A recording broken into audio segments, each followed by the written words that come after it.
Next stage, a man looking for trouble. What can you see beyond the darkness?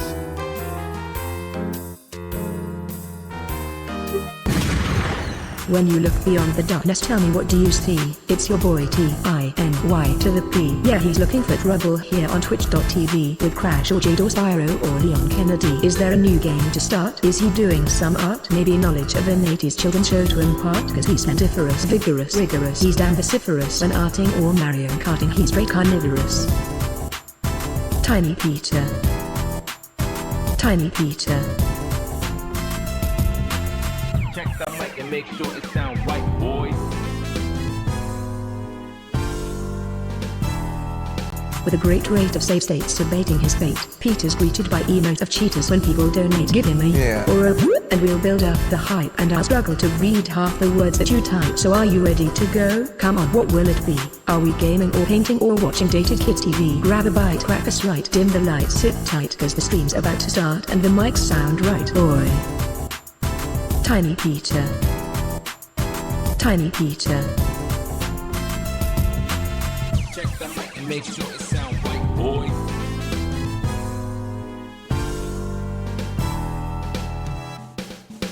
Boy.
Oh boy.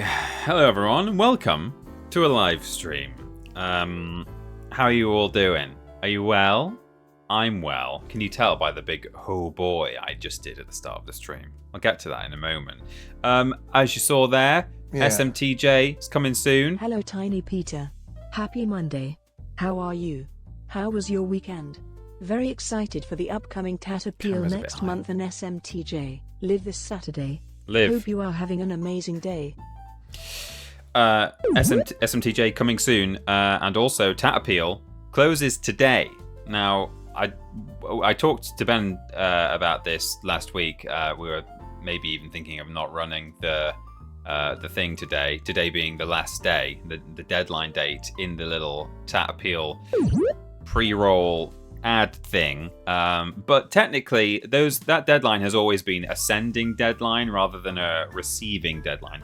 Strictly speaking, there's no receiving deadline. The receiving deadline is half an hour before we record the unboxing video. That's always been the rule. We have in previous years have had stuff arrive on the day of recording the unboxing, you know, a week or more after the deadline that's in the thing. So I thought, hey, you know what, I'll run it today, because if any of you are still sort of on the fence about sending something, particularly if you're in the UK and send it first class, I mean, no pressure. I'm not saying that we're worth first class postage, but I'm just saying, if you wanted to send something and you've got something that could feasibly go today or tomorrow, and if you sent it with a reasonable amount of class to it, then it would almost certainly arrive in time. So there you go. For any stragglers, Tat Appeal stuff sent today or this week in the UK with a good amount of speed will almost certainly make it into the video. So yeah, internationally though, you're probably about there now. I think deadline has been and gone almost. Depends how long it takes to send from your nation of origin. But there we go. Thank you very much to... who have we had so far? We've had Steven Skodes, 100 bits. I'm very well, thank you, Stephen. I'm very excited for SMTJ and Tat Appeal. It's all very exciting. There's a big old pile of tat now in the office, and we're not going to get to open it for another couple of weeks yet. Normally we do tend to do the unboxing within about a week or so, I think, of the kind of the deadline date, roughly. I can't really remember, but I think we normally do. But because of the way that mine and Ben's upcoming absences fall, we're going to have to wait about 2-3 weeks. All is well within yourself and you've had a lovely day so far. I got the relieving news that my Tat Appeal parcel coming via Amazon was delivered today after being delayed. So now instead of being anxious about it getting there, I am very much so anticipating a big bumper vid to come next month. It will be a big bumper vid for sure. Hype Train is on level 2 now, filling up the level 2 bar. Very exciting. Thank you to Rich M. Waters for subscribing via Prime on a 23-month streak and hitting that 50-month mark in total. Thank you very much indeed, Rich M. Waters. You must be pretty rich in order to be able to pay for 50 months of subscriptions. Am I right, everyone? Am I right? Am I right, everyone? Yeah? Okay, cool. Happy Monday to you, Rich M. Waters. Dr. Mundy subscribed for 37 months. Thank you very much, Dr. Mundy. Thank you to Alt Evolutions, who subbed via Prime for 58 months on a 58-month streak. Wow. 2 months away from 60. That's 6 years or something. 6 triple jump years. Dr. Goblin as well. All the doctors are coming out in force. PhDs are flying everywhere. With 100 bits, thank you very much. You hope all is well within myself and that I've had a lovely day so far. Well, I'll tell you, I've had a good enough day at the office, but between leaving the office and getting back here, it's been a bit less good. I got the relieving news that my Tat Appeal parcel coming via Amazon was delivered today after being delayed. That's great to hear, Dr. Goblin. We received an email on Friday. Don't worry, this is nothing to do with you, Dr. Goblin. No fear. We received an email on Friday from a business in Newcastle saying, "Hi, TripleJump. We have had a parcel delivered for you to our building. This is where we are based." There we go. And I was like, "What? What do you mean?" And turns out that a TAP parcel with the correct address on it, I think. I've not actually checked fully whether the postcode and everything was right, but the address was right because I picked it up now. It's safe. A parcel had been sent to somewhere at least 5 minutes drive away from the office. It shared a single word with a word that is in our address, and I think that is what happened there. The postman saw one of the words and went, "That's for them," and left it with them. So I went to get it today, but then between picking that up and then driving home, I have driven over a screw and I have punctured my tyre, and now I'm going to have to buy a new tyre for my car. So not the best day, but the parcel has been recovered, and it was an international parcel as well. It has come from one of our European friends, so I'm glad that at least the people who received it thought to do some Googling, find TripleJump Newcastle on the internet and email us, because they did not have to do that, and they would not have found us otherwise. If they just looked around, a few nearby buildings to where they're based, they wouldn't have found us because we're nowhere near them. So they did their due diligence and and diligently got in touch with us and said, "Hey, come and collect this if you'd like it," which we have done. What a palaver. What a pavlova. I've had some pavlovas in my time, but that was one of the tastiest. Steven Skodes, thank you for gifting 2 subs to Sasuke Carter and J Air 16. That could be Jane Air, potentially, if the J stands for Jane. Taking Stephen up to 1318 gift subs to the channel. Thank you, Stephen, for 1318. That's crazy. Trillian Jones, 56 months subscribed. Evening all, I'm very happy today. I've just discovered they do plant-based dairy dunkers. Hope everyone else has something else similarly unimportant to make their day today. Hey, those are the kind of things that are, they do make days, and I'm happy for you, Trillion Jones. Hype Train is at 60-something%. We've got about a minute left to fill up level 2. Timmy Whiff gifted a sub to V Trudel, taking Timmy Whiff up to 42 gift subs. That is a 10th of the sex number, which is very exciting. 88% now on the what's it called? Hype Train. I made it. I got there.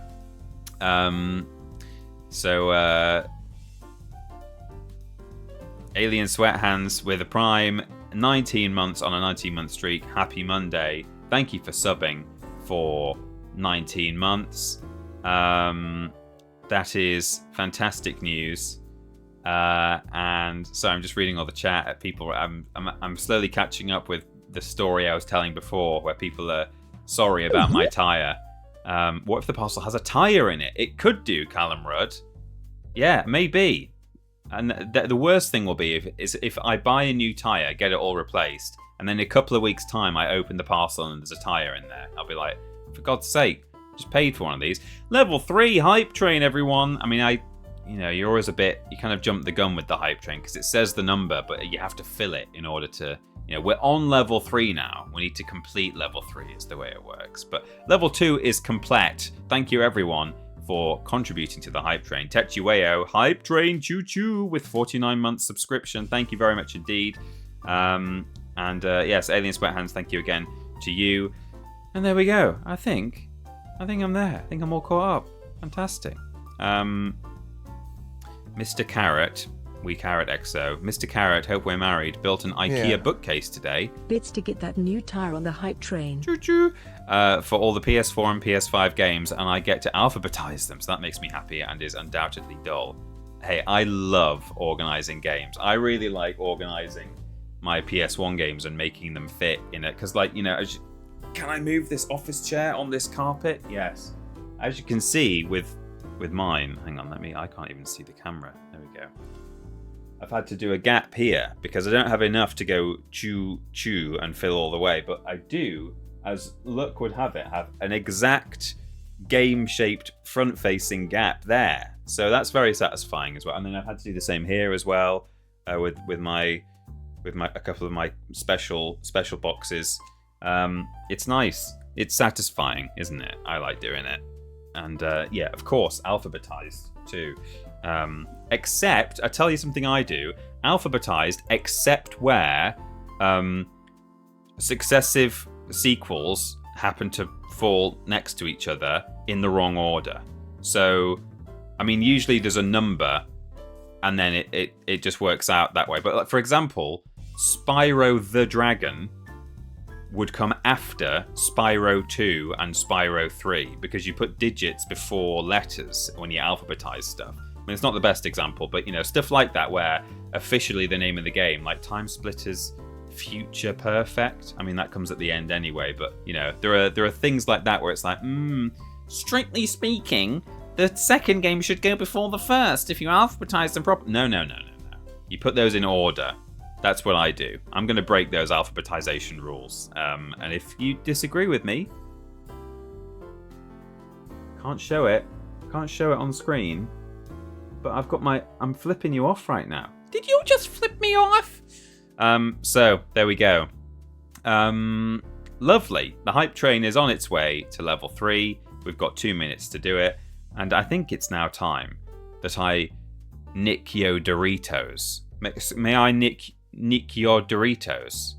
I would like to steal your tortilla chips. I'm telling CBBC you did that. No, don't do that. They won't have us back. Is there? I mean, I say that. Will they have us back anyway? I think. Hey, I don't know why I'm asking that question sort of cynically. I think we actually did a really good job. I think we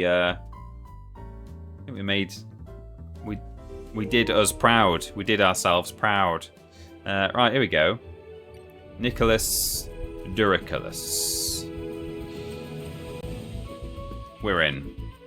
They won't let Ben and Ashton back because they're liars. You're fine. Why are they liars? What have they lied about? Here's a slight... one player. Slight bit of behind the scenes. Oh, maybe not. Maybe I won't break that fourth wall. Won't break that. You did very well not to bring up a single war, indeed.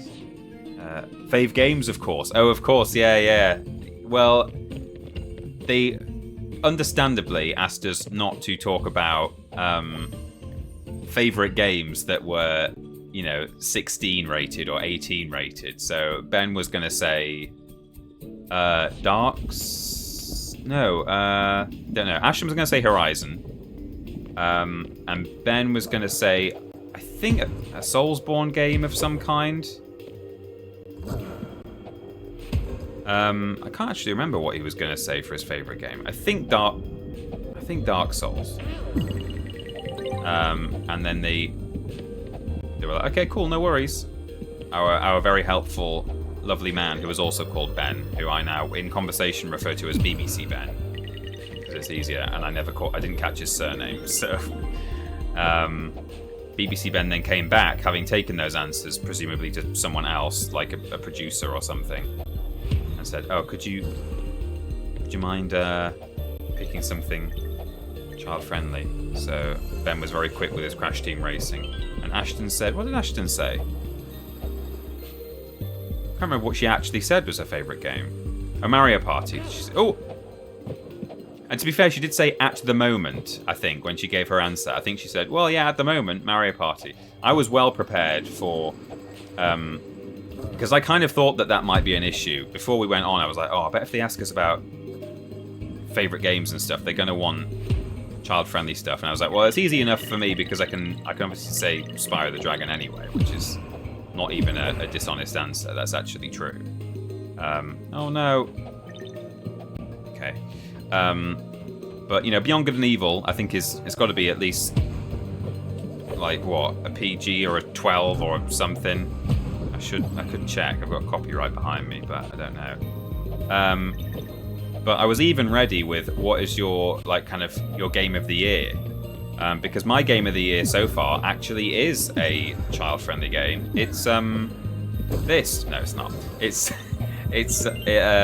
Astrobot, not Astro Boy. He's that. Oops. Oh, I was holding left. He wasn't going. I think he got caught in a bit of a. Astrobot. He saved the world, and he saved Sony from Concord as well.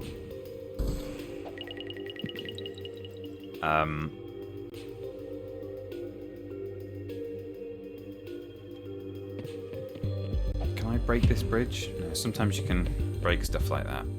Peter's favourite game is The Unholy War. Oh yeah, the one that has side boob in the opening cutscene. Oh, hang on, yeah, I can't. You have to just dodge these boys. As side boob and exploding animals in the opening cutscene. Oh.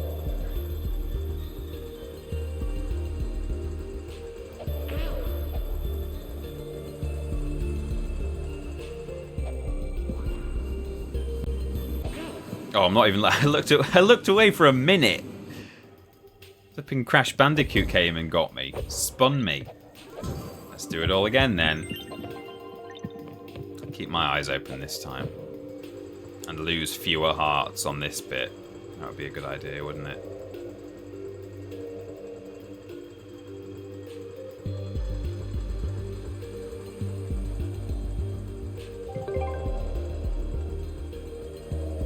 Hey. I'm a pro. I'm a professional.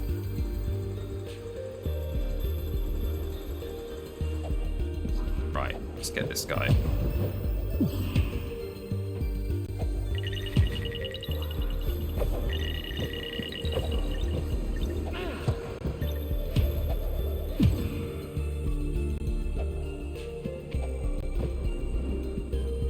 Got those if they'd stayed alive. Okay, we've got something going on up here. Can I just climb this rope and go left? Is that going to be allowed? No. Or maybe I was supposed to jump on that man's head. Is he going to respawn? Probably not. I was probably supposed to bounce on that fella so I could get my eye. But I don't even know if I've got my N, so I think I have actually, but never mind. Oh, in fact, anything down here? Oh ho ho! Ah ha ha!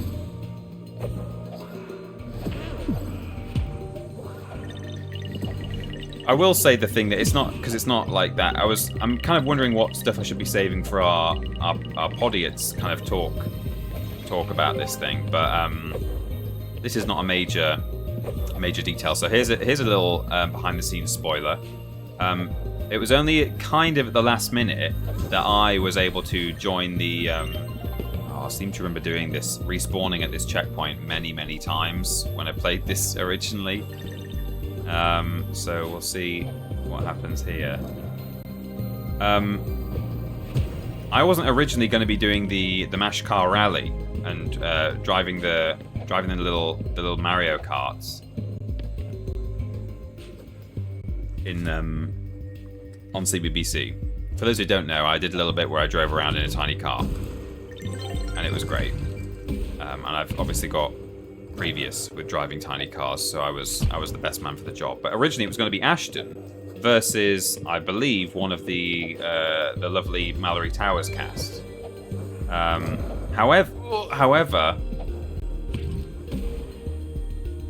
for whatever reason, it was decided kind of at the last minute that no, this isn't the reason I normally die here. I'm just trying to kill that guy for funsies, but it was decided that it would be TripleJump versus TripleJump. Maybe they just thought that would be more fun, like two people who know each other, who can kind of smack talk each other.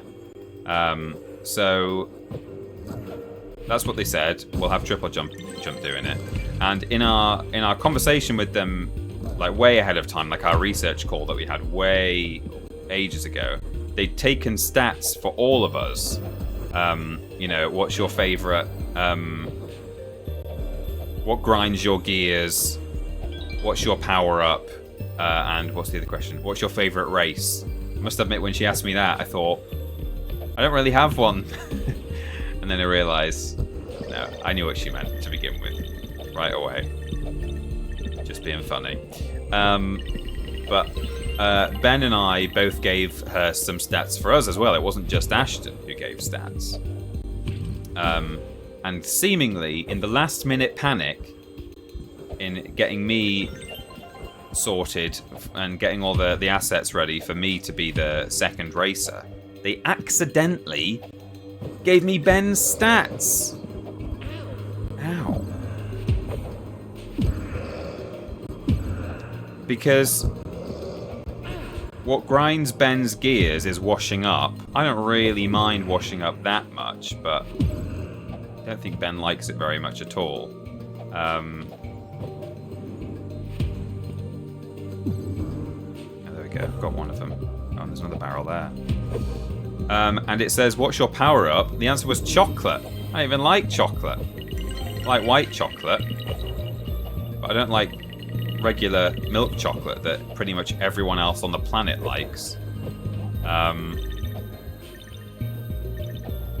do. The thing that grinds gears there, whatever that was oh no, yeah, that was washing up, which I don't necessarily agree with, not compared to lots of other things. But favorite race was the race to his favorite controller, because obviously Ben has lots of different controllers, and if he has friends round, he might want to race to get his his Spider-Man controller or whatever. Whereas, I don't have as many controller preferences as Ben does. So my answers were, between me and Ashton, we said egg and spoon race and three-legged race. I can't remember which one she actually had on her stats, but I would have had the other one.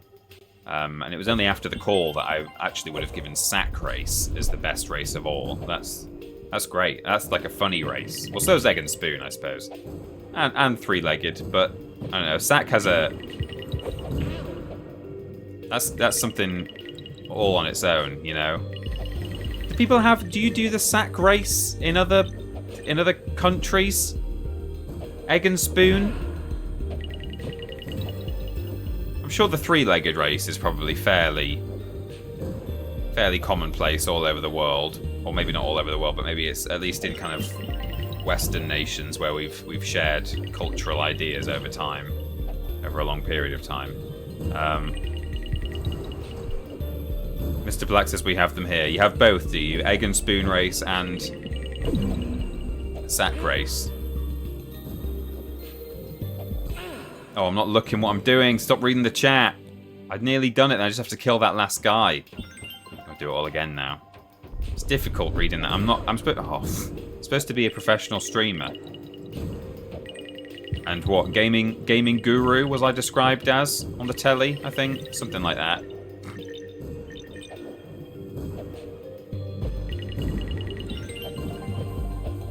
Ow. But yeah, sack race is pretty good. My power-up was a cheeky nap. That's what I actually gave as my answer. And what grinds my gears?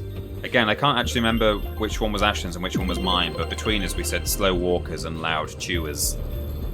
People who chew with their gob wide open.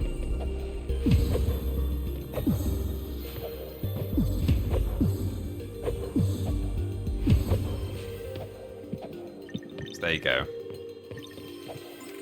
Bit of BTS for you. They used the wrong stats. And hey, you know what? I don't blame them. They were running such a tight ship.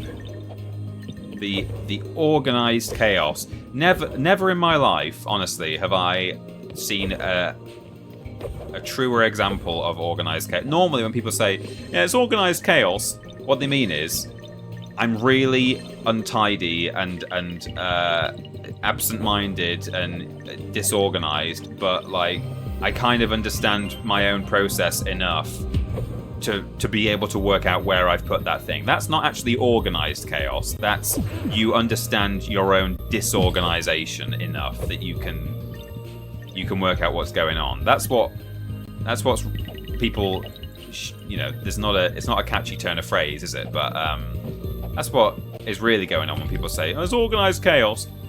Tell you what, though, a live CBBC live studio scenario, that was the most organized chaos I have ever seen in my life. Like, there was so much going on, so many people, places to be, people running around, but I didn't for one moment feel like anyone ever didn't know what they were doing. It actually was organized. It just looked really chaotic, but it actually wasn't, you know? That's organized chaos. 21? I've never done that before. I thought it maxed out at 20. Hakuna Patata says, playing Rayman Heroes right now, and I was wondering why you've never played it on the stream, TP. It looks/feels right up your street. You know what?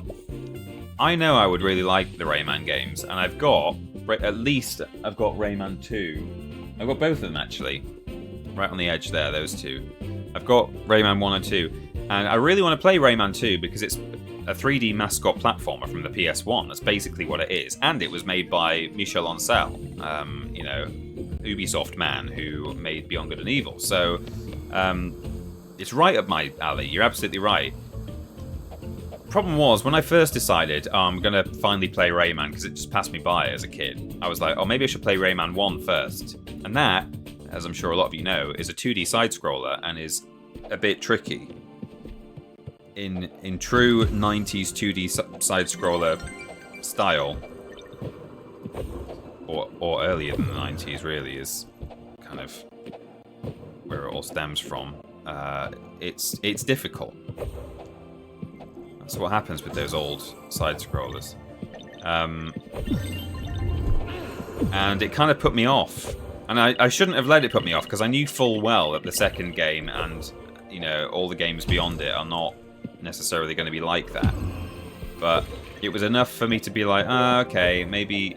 And I'm not saying that I still feel that way, or that, like, I didn't decide, oh, Rayman's not going to be for me. I knew that I would like the second one, but I guess I just kind of felt like, yeah, but I'd like to play the first before I play the second. and I'm not enjoying the first. And I've kind of allowed that to kind of prevent me from playing the second one and then playing the subsequent ones as well, which I know is wrong. And it's just kind of on my list now because I know that I'm basically just wrong for thinking that. And so it is very much on my radar, and it's something that I would like to do. But that's why I went to school with Raymond Mann. Here's a strange story. I feel like I'm neglecting the chat, so before I get onto another strange Peter Austin anecdote, let me just see what's going on. Ashton had egg and spoon, I think. Okay, yeah. So I would have said sack race, maybe, or three-legged race. The kids will have sent you chocolate for the Tatapil now, and you can't even eat it. Says Love Rotovich. Hey, it's all good. Lots of the kids send me white chocolate anyway on the Tatapil. The kids who already watch us and know us. And the ones who send other chocolate, hey, it all gets shared around.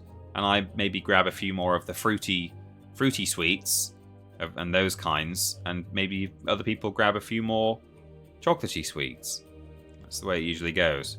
There's always far more sweets and chocolate than we could ever get through in the Tatapil, and it goes into a great big bushy hamper that sits in the office. And so the whole team get to enjoy it as well. So it's no bad thing if we end up with a load of extra chocolate. Here we are for Tiny Peter's big ramble. To be honest, this is a story I've kind of thought about. I've thought, oh, one day there'll be a moment where this is relevant, and maybe this is the moment, given that someone has just said Ray Man and someone else has said Raymond Man.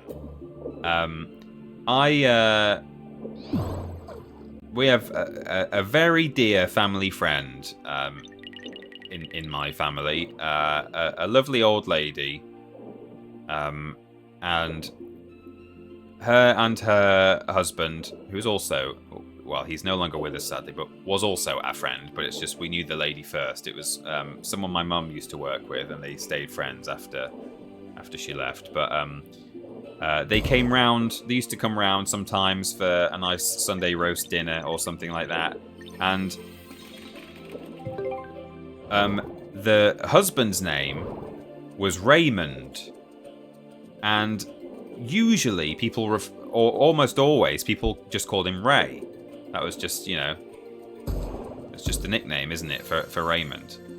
So I'd only ever heard him being referred to as Ray. And let me clarify, at this point I'm probably maybe 7 years old, okay? And on one of their earlier visits, when they came round to see us for a Sunday dinner, my mum was trying to get everyone to go and sit at the table. It was time for us all to have our dinner, and she said to me, because she thought, oh, I'll want to try and be helpful. So she said to me, "Okay, Peter, do you want to tell everyone where to go and sit?" And she said, "You can put Raymond at the head of the table." So my dad was going to sit at one end, and Ray was going to sit at the other end. And this just really confused me, because I had heard at age 7 of the character Rayman, but I'd yet to ever hear of someone with the name Raymond. And I knew that my mum wasn't saying Rayman, and I knew that she was referring to Ray, but I thought for some reason that, because she said Raymond, I better say it too. I better not say Ray. I don't know why, it's just my mum said Raymond, so I better say that too. But I was so thrown off by it, and the social anxiety kicked in where I was like, am I going to get this wrong? Is his name really Raymond? Because it sounds so much like the fictional character Rayman, that if I walk into the room and say, "Right, Raymond, you're sitting here at the head of the table," is everyone going to be like, "What? What did you just call him? His name's Ray. Why did you just call him Rayman?" I wasn't going to call him Rayman. I was going to call him Raymond. But I just thought it just really kind of, in the moment, it was very much of, one of my earliest experiences of social anxiety. And I was like, it threw me off, and I was like, Raymond, it sounds like Rayman, and his name's not Rayman. And what's going on? So, Peter knows Rayman. Yeah. Oh, God rest him. He was a lovely man, was Ray. And we're still very good friends with the lady. I don't want to give too much information, other than the fact that I knew the real Rayman. I'm not gonna dox anyone. Not that I think you'd struggle to find them. But the lady is a lovely lady, and she came to my wedding. Yeah. Sadly, Rayman couldn't be there. Anything? Is this have I missed anything up here? Ah, I have. Mrs. Mann, yeah.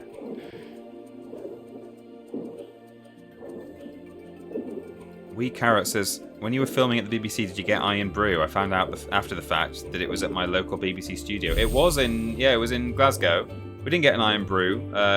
We do have Iron Brew in England, though. We sometimes get it in the office. I'm not a fan. But no, we didn't get an Iron Brew. But we did go to Blue Lagoon Fish and Chip Shop at the station on the recommendation of BBC Ben. Because we had some time to kill, and we were flipping starving by the end of that. We'd had a lovely breakfast at the... Well, I say a lovely breakfast. We'd had a I'm a bit nervous because I'm about to go on the TV breakfast at the hotel. They offered us little bits of breakfasty stuff on arrival as well, but we weren't really, feeling it. And then, yeah, by the time we'd finished, we were flipping starving. We were thinking, do we get a meal deal or do we... And then, yeah, Ben was like, hey, I've only ever been there drunk on a night out, but Blue Lagoon Fish and Chip Shop is meant to be good. And it was. Although they gave Ben... Hang on. I know Blue Lagoon very well, says Wee Carrot. Good. Yeah. I enjoyed it. Searches British marriage register for all weddings involving Rayman. Oh no, you're going to find Rayman's wife. Yeah, it was good at Blue Lagoon, Chippy, except for the fact that me and Ashton were in the queue first, and we both asked for fish, a small fish. And then when it was Ben's turn, he also wanted a small fish, and they said, oh, it's going to be like 10 minutes now, because they'd run out of fish, cooked fish, ready to go. We were like, can you wait? And we had time to wait, but I think Ben just wanted to get some food and sit down and eat it. Ben crashed while we were still on TV, according to him. I didn't notice, but I managed to make it to the end, and as soon as they were like, that's it, thanks everyone, goodbye, then, my eyes just went, it is now safe to turn off your computer. Yeah, Ben was hungry. He wanted some fish and chips food. So he said, oh, it's fine, I'll just have a sausage and chips then, please. And they gave him 2 sausages. And we're talking, for those who aren't familiar with fish and chips in the UK, they're like that. And they're battered. And you don't want to think about what's actually in them. Because it's probably all the bits of the unspecified animal, probably pig, but maybe not, that don't go into other products that are probably not even that nice anyway. So all the good stuff goes, or panicking. Okay, there we go. All the good stuff goes to the butchers who cuts all the good bits. Then all the bad stuff goes to like Greg's. And then all the really bad stuff goes to fish and chips sausages. Some of these spikes, by the way, they're safe, but you just can't see that they're safe. You have to get the little glowy fish. I'm not really commentating on what's happening in the game, am I? It is Tiny Peter's big ramble today. I've still not finished telling you about Ben's fish and chips. So he ended up with 2 2 sausages, which he didn't order, and I was like, I said, oh, has he given you an extra? Like, I thought maybe the guy's just sorry that he can't provide the chips, the fish that Ben clearly wants, so he's thrown in an extra sausage. No, Ben thinks that he was just charged for 2 sausages, and Ben didn't eat both of his sausages. In fact, I think I offered him my fish. I was like, oh, I was thinking about getting sausage anyway. You can have my fish if you want. But he said, no, it's fine. I'll have my sausage. And then Ben offered me one of his sausages after I'd eaten my body weight in chips and barely even finished my fish. And I was like, oh yeah, thanks. And I took 1 bite of it, and even just, I think I might have spat it out actually. No, I don't. I think I swallowed it, but I put 1 bite of it in my mouth and I was like, oh, I kind of regret this. Not because it was bad, but just because my body was like, Peter, you do realise how much fish and chips you've just eaten, and now you've just put this piece of sausage in your mouth, and I'm just going to give you that moment of clarity that you need, that you shouldn't really swallow this if you can help it. And I think I did, but I did not eat any more. I think 2 sausages would be pretty normal up here anyway, says Trowling Badger. Maybe it would be. Maybe the guy was baffled at the fact that this Englishman had come and ordered a single sausage.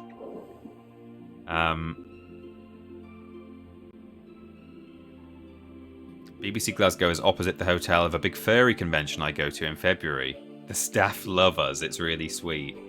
Oh, I've also been to the near the BBC studios before, because when I was younger, well, for all my life, my grandma lived in Glasgow,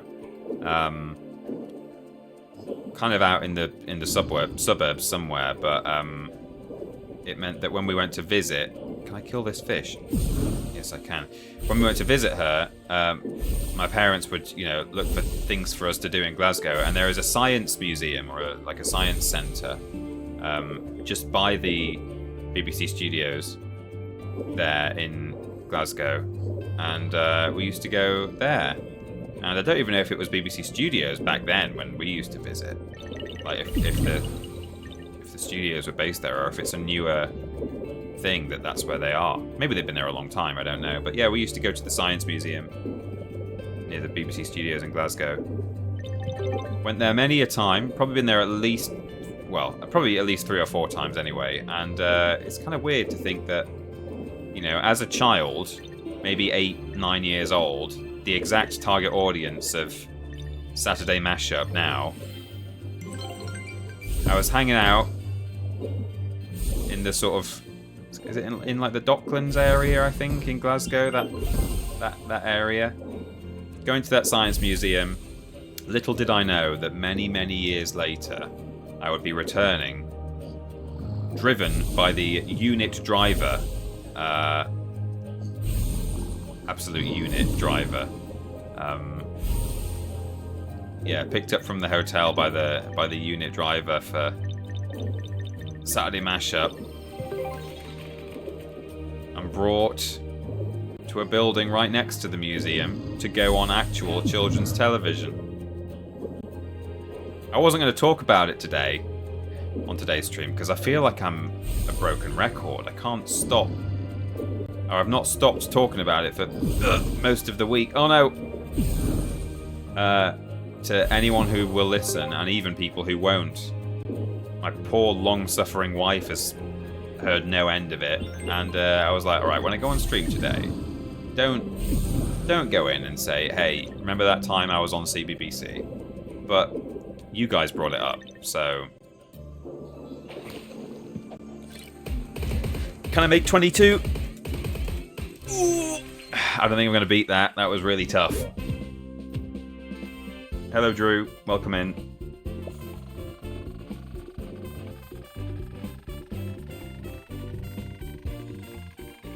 Well, you can offer your thoughts on fish cakes before you move on, pro or con. We have fish cakes almost once a week, and I must admit, they're not my favourite thing that we have, but they're nice enough that they are in regular rotation in our household. They feel like they're not unhealthy. I mean, there's carbs in there, right? It's breaded, but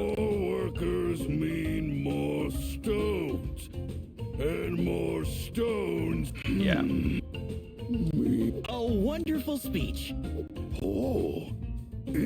I think I understand now why hard hats should be worn in the mines. Smart one. Oh, stupid. Drill ground and chase little owls. Sweet. What? Nico, looks like we have a problem. Okay.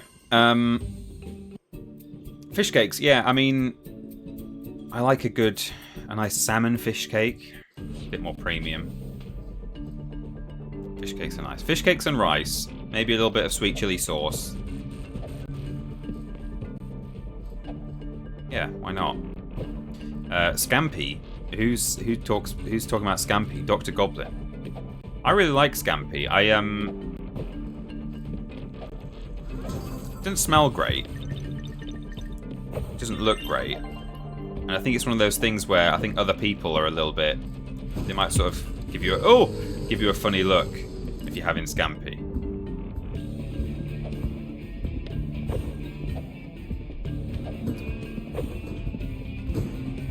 But I think Scampi's really nice.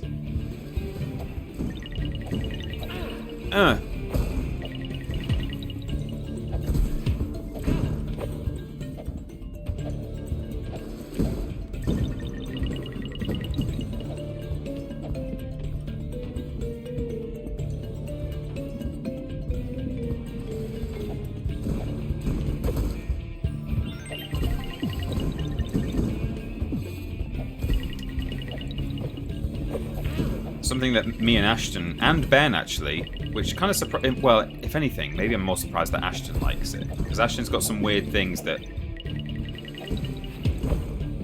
Well, not even weird, but Ashton just has a list of things that freak her out food-wise, such as Frankfurter sausages. And, you know, there's just a kind of very much a list of Ashton stuff that you're like, oh yeah, I'm not surprised you don't like that. But then there's like things where you expect her to not like it and she flipping loves it. She likes Spam and corned beef. And I'm like, how does someone who's freaked out by Frankfurters...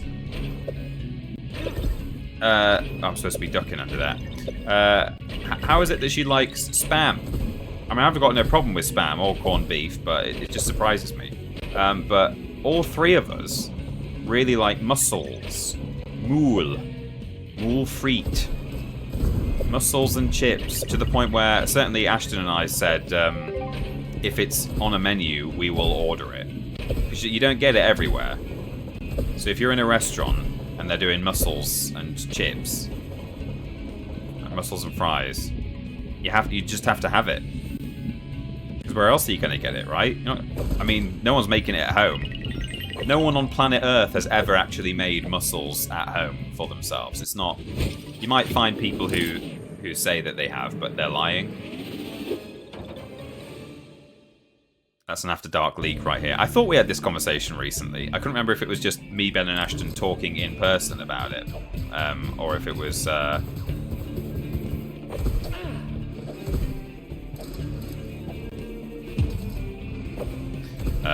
or if it was like in an After Dark or something.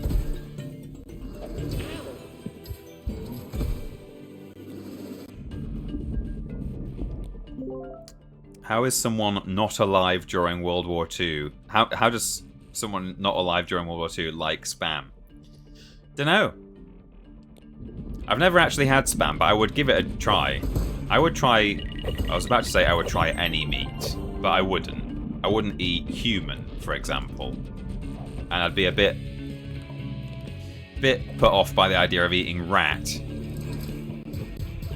Bushmeat, you know, I wouldn't eat chimp.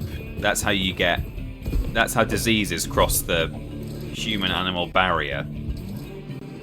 But, you know, like I think I've had rabbit once in France. You know, some people draw the line at anything you would keep as a pet or similar.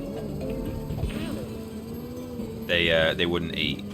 Like, you know, in France they eat horses.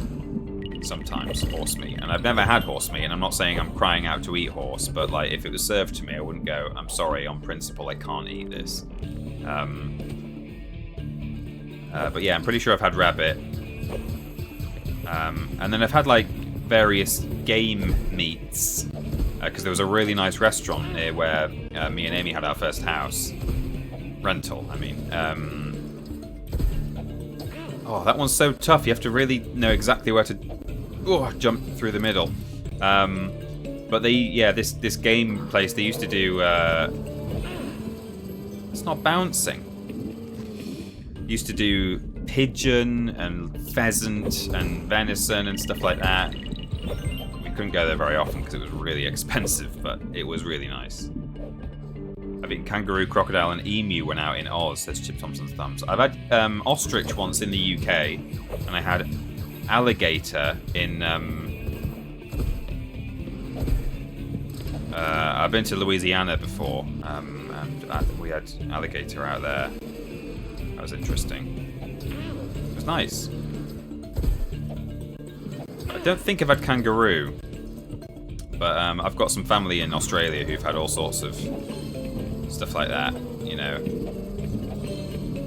emu and kangaroo. I know they've definitely had kangaroo. I remember them talking about it. Oh yeah, you have to grab the bombs. I'm kind of a bit. I don't really remember this fight, to be honest. I don't know if I just one-shot it last time, and now I don't know what's going on. I've had game hunted by family members and gator while, like you, in Louisiana. Oh, I just got a hit there. It's not good. Right, can I do this? Can I thread this needle? No. That's really tricky, because it's not... If you go for the full extent of your jump... We've spent so much time at this. Yeah, he does this. I should just buy a house here. If you respawn, I think, like 5 times or something at the same checkpoint, he sasses you. Little bastard.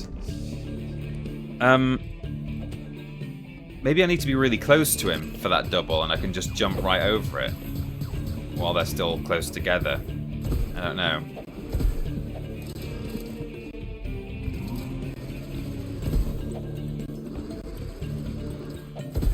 Oh. Oh, can I duck? Oh, just barely.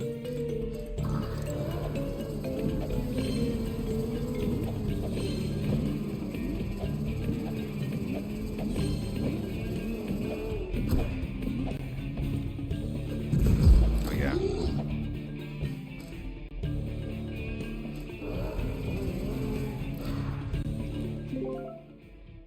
Duck under the double, yeah, I did it. Boring Learner, you were way ahead of me. Cooley Wooly said ostrich as well, yeah. Wood pigeon's pretty good. Not sure I'd trust city pigeon. Yeah, I've only had wood pigeon. I don't know if I've had. I'm not sure about city pigeon. I've had pheasant that... Oh, by the way, Ellie over the moon, thank you for subscribing for 3 months. I'm so sorry for missing that. So caught up in my rambles that I forgot to thank Ellie over the moon. I'll tell you what, just for that, let's have a second view whip. Just to give Ellie her dues. Or their dues. View whip, there we go. Ellie over the moon, I am over the moon that you've subscribed for 3 months now. Thanks for sticking with us via Prime. And there's a little, is this legs as well? TTJ legs. That's okay, Peter, my little friend. Good. Yeah, I once had...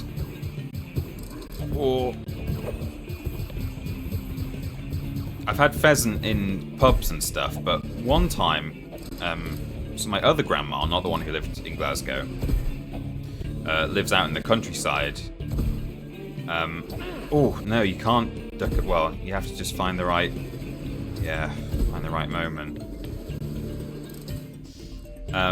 She no longer lives so rurally because they're getting on a bit, so they have to live in a more practical house.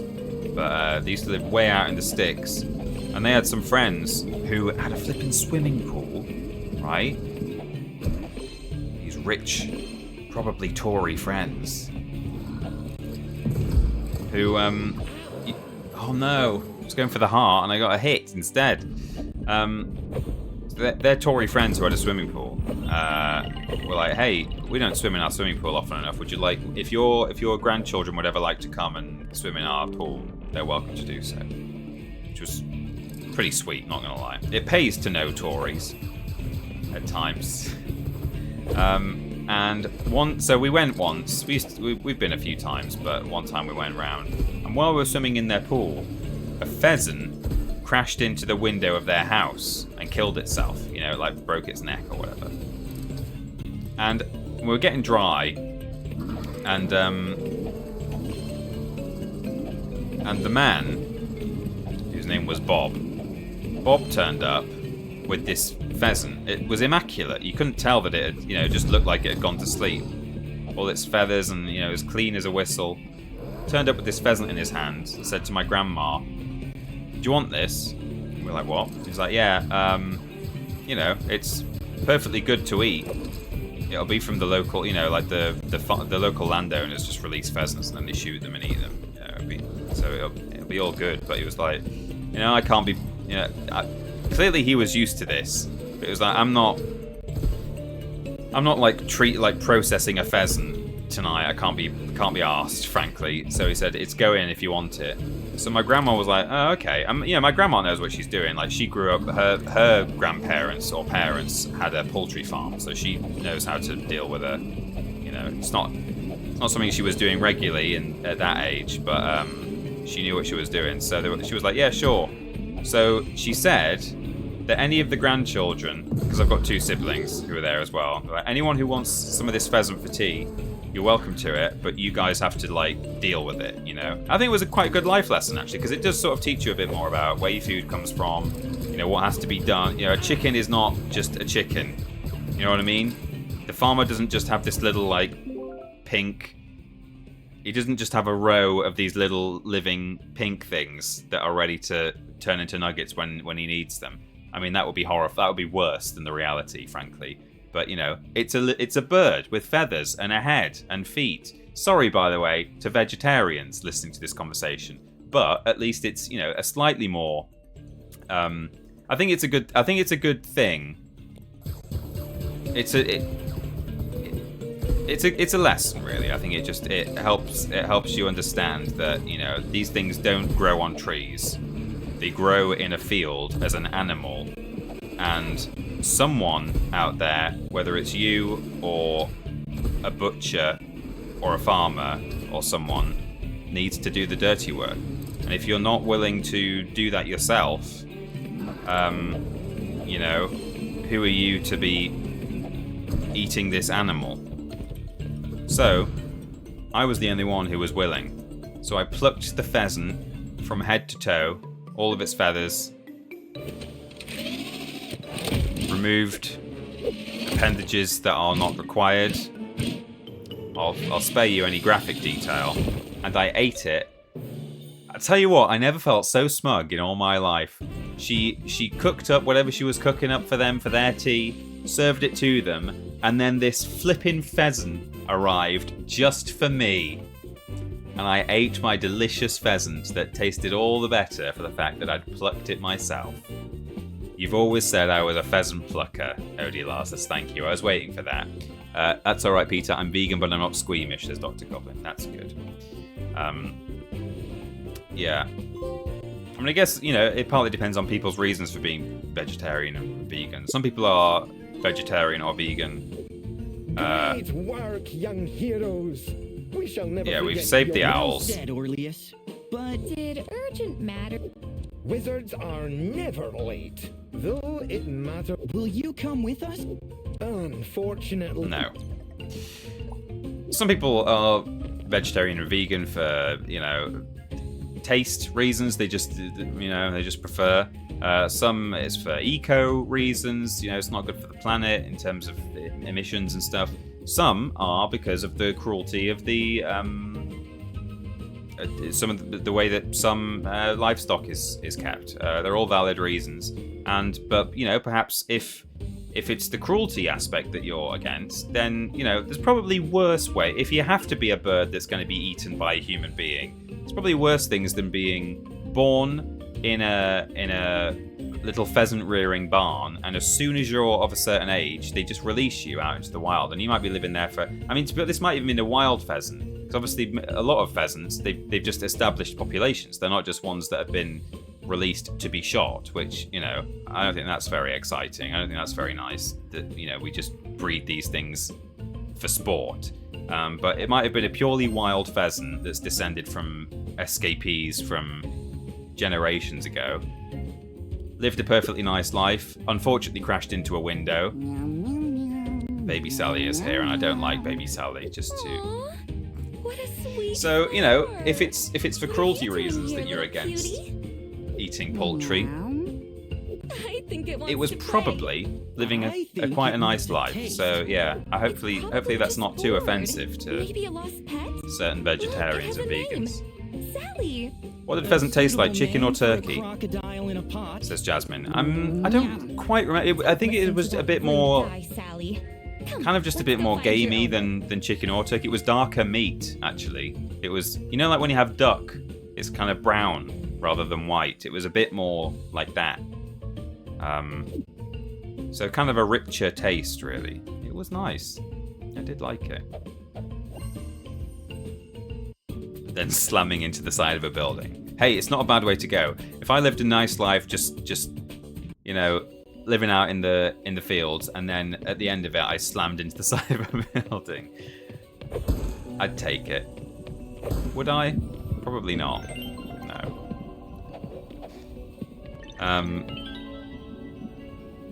I had pheasant once, and it still had pellets in it. Very strange. I had that once in a pub. Went to a pub, and they had pheasant terrine or something. Like a kind of like pate, but it's kind of bittier than that. It's like dog food, but for people and made of pheasant. It's not a smooth pate paste. It's bit into it, bam, on my teeth. I flip it. Oh, it hurts even to think about it. I won't even talk about it because I bet some of you are feeling the same. But anyway, it didn't do any damage, thank God. I think I've still got it somewhere. I think I've got it I've got a little like a memory chest in the corner, and I've still got the piece of shot that was in my food. Not nice.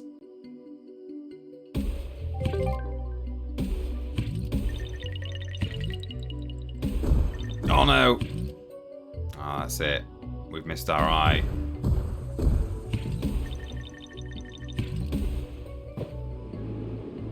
Whoops.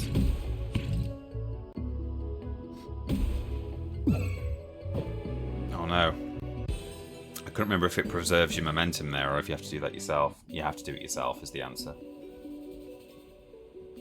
And then you didn't say anything to the pub, you silly sausage, because you wanted to keep the pellet. I mean, I wouldn't have said anything to the pub anyway, but yeah, I did want to keep the pellet. And the reason I didn't say anything to the pub is because... Well, partly because, I'm a wimpy British person who doesn't want to complain. And also because I think it might have said in the menu, caution, game food may still contain shot. I think you do find that on some menus that serve game. Oops. Cat food for people. Yeah. As a vegan who is vegan because I like animals, I am not offended by your musing, Peter. Thank you, Ben Cooper. I'm glad I've not offended seemingly not offended any of the vegans or vegetarians. Please don't eat pigeons. I'm a huge pigeon fancier. I love them all, says Alex Allsop. I love pigeons, right? And I would... City pigeon would be the same as eating a rat, to be honest. I think that's slightly... there's a bit of a myth as to how dirty city pigeons are. I mean, they're not going to be immaculate. You couldn't eat your dinner off a pigeon. I think it's more that they're dirty in the sense of, like, externally, they're naturally going to be covered in all sorts of germs, aren't they? Because they're scratching around in the city all the time, like a rat would be, or a mouse. but I don't think they're inherently full of disease as much as people think they are. You know, I wouldn't kiss one, but, you know, hanging out with a pigeon, a city pigeon, is not going to necessarily give you any nasty diseases. But yeah, I love pigeons, and there's kind of a running joke between me and my wife, which is that I'll be alright if she, you know, heaven forbid, is no longer with us. If a meteor drops out of the sky and lands on her head, and I'm no longer, and I become a widower, I'll be okay, because I'll just get myself a pigeon loft. And I think that brings her some comfort, knowing that in the hopefully unlikely event that you know, I no longer have her. I no longer have her in my life anytime soon. But I will just become a pigeon man.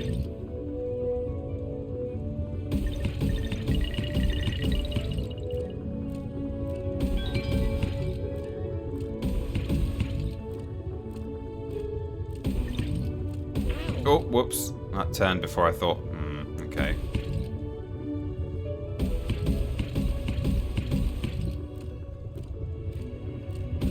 Yeah.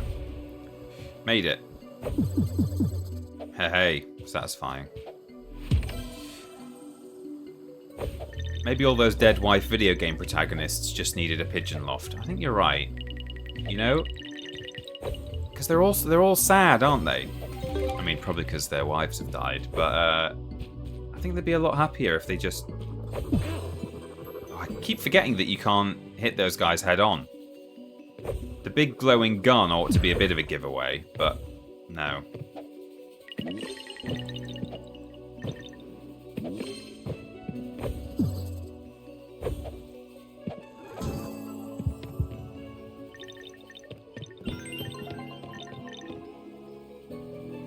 Apparently Nikola Tesla was obsessed with pigeons and cared for one. That's lovely. I once had a racing pigeon land in our garden.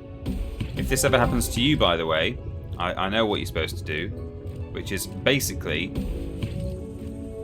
let it rest. Usually, they're just a bit knackered, and they just want to chill. If you want, you can get it a little bit of water, which is what I did for this one, and it did drink some actually. It was in the middle of summer as well, so I think it was a bit hot.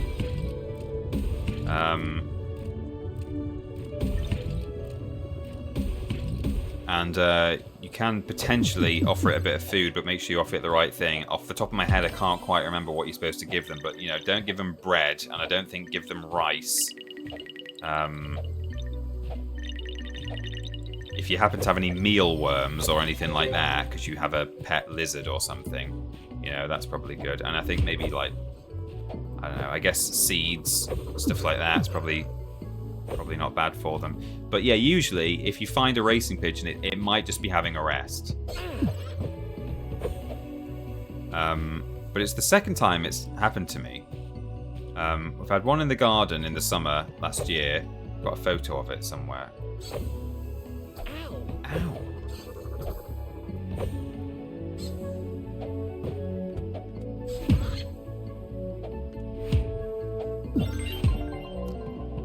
But also once when I was at uni, I was just going through the middle of Newcastle actually, and on some stairs, like just some urban stairs, like, you know, kind of tarmacked. Oh no. That looks like an environmental cue to climb down there, I think. You with me? Anyone else thought that I should probably jump down that hole that had the little broken bridge? Looked like a little ladder. Oh no. Sonic's gonna get me. Do all this again now.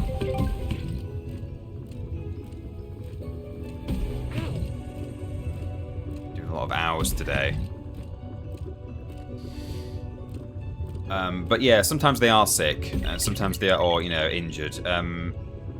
Or you should at least, if they're just like sitting out in the open, maybe in like a residential area, you need to, you know, hopefully like, if you can, try and keep them away from cats. That's the only real thing to worry about. You know, they may well just be having a rest, but if a cat comes, they'll be in trouble. Anyway, it flew off very quickly after that, but it had some food.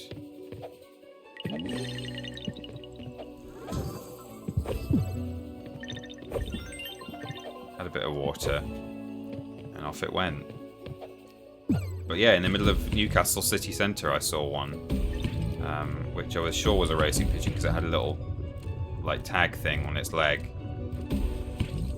But if they do get in trouble, you know, they're all registered, and you can look at the number on their leg and find the owner. In fact, if you can see the number, if you can get the number off their leg and you know, find the contact details of the owner online, then if you do find one just kind of chilling on the ground, you could just give them a call and say, hey, your pigeon's here, shall I leave it, or do you want me to do something? So there you go, public service announcement.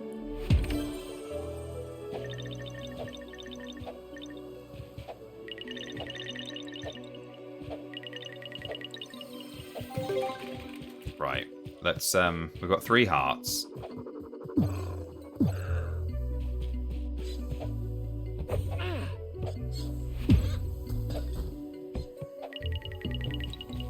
Spoke too soon with the 3 hearts.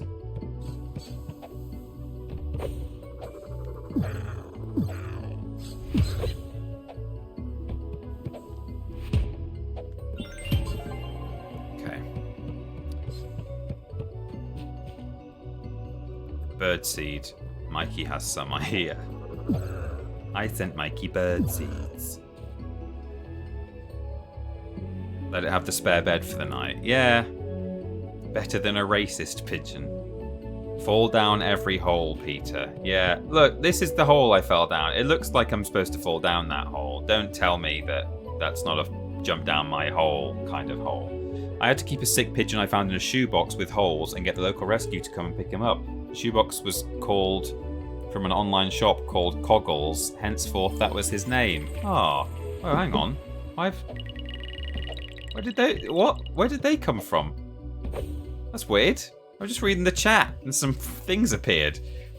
Coggles. That's a great name for a pigeon. I hope he was okay. Or she.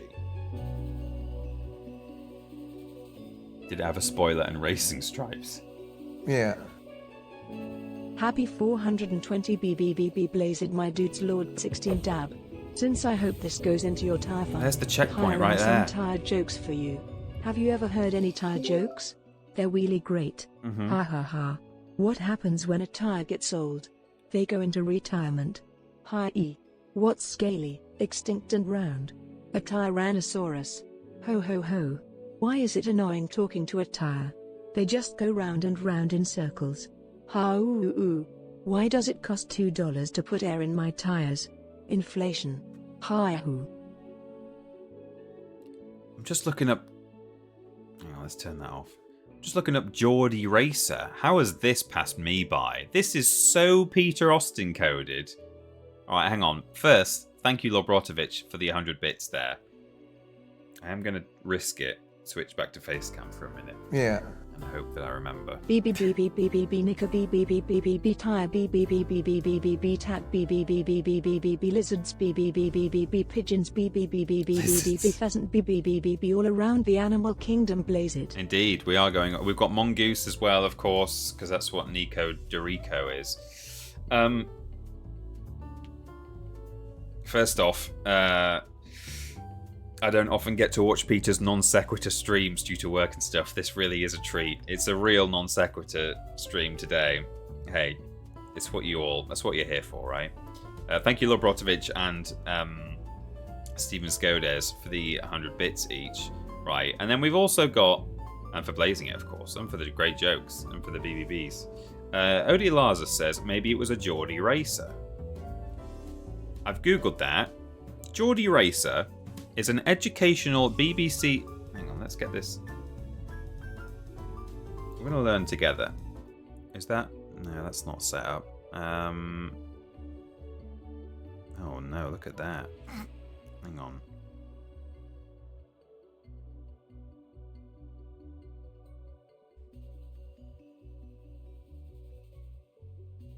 How about that? That'll do. I'll do it. Geordie Racer is an educational BBC look and read production, which was first aired on BBC Two from the 12th of January to the 22nd of March 1988. Look at this. It's Peter Kay. It's not Peter Kay. He looks Geordie as hell. He looks like... He's a bit Michael Johnson, really. There are definitely... Right, this is definitely... Oh, it says TJ Art down there as well. Look at that. I'm on the little TJ Art screen. This is a real non sequitur. While we're still talking about Geordie Racer, I'm also going to throw in the fact that... Oh no, I can't get out of here now. I have to hit F11. There we go. There is definitely a phenomenon where people look like they're from a certain place. And obviously, it's far more obvious in terms of country to country. Like, you can kind of... Sometimes you can tell someone's French... or German, or, whatever. But regionally in the UK, I think, you can tell that certain people are from certain places. Is that because we're all inbred? Yes, that's why.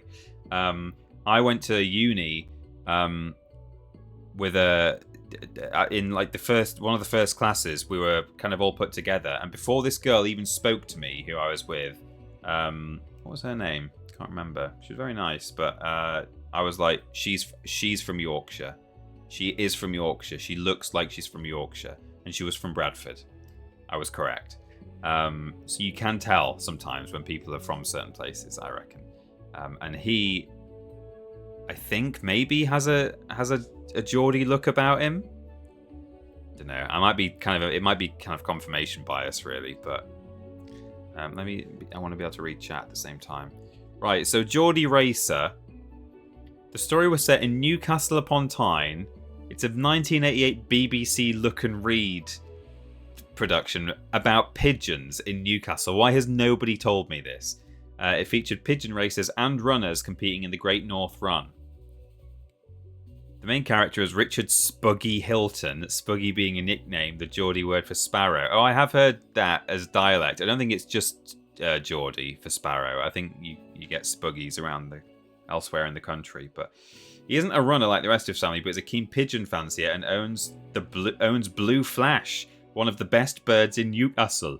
He and his friends Jeannie observe some suspicious activity and link a spate of local art robberies with obscure messages they find on some of the pigeons. But they have even more problems when they go to spy on the crooks. This sounds great. We should watch this. Bungo as Plod. Who's Bungo? There's so much to unpack here. The theme tune was sung by Derek Griffiths. Flying free, flying high, flashing wings across the sky, Geordie Racer, Geordie Racer. Wow, I did not know about this. Thanks, chat. It's a live, weird Wikipedia, yeah, indeed. Geordie Racer was the best look and read program. I have seen some look and read stuff before, but I've not seen it all. Oh, there's loads. Look at it all. For those who don't know, Look and Read was like an educational thing aimed at improving children's literacy skills. So there'd be a story in each episode, and it's like an anthology thing. They would be completely unrelated to each other, but it would be there to kind of, I think, would they kind of stop halfway through and kind of ask you questions about things, or I'm kind of combining that with Dark Towers, aren't I? But anyway, Mr. Watchword. Knew all about grammar and words. Well, I didn't know about this. This is interesting. Hello, Rye Wi-Fi. Love me some Bungo as Plod. Yeah, me too. Does that say 1967 to 2004? Yeah, it probably does. It certainly started in the 60s. I don't know if the 2004 is just the reruns, because they used to rerun this time and again. Oh no, look, they made some Look and Read specials with the Spellits in Feb 2003. So it really was... Oh, in 2004, Shadow Play. Look, they came out sporadically though, like only every few years. That's cool. Geordie Reeser, there he is. Who did it star? Leon Armstrong or Spuggy Hilton? I don't know if he's not got his own page. Madeline Newton.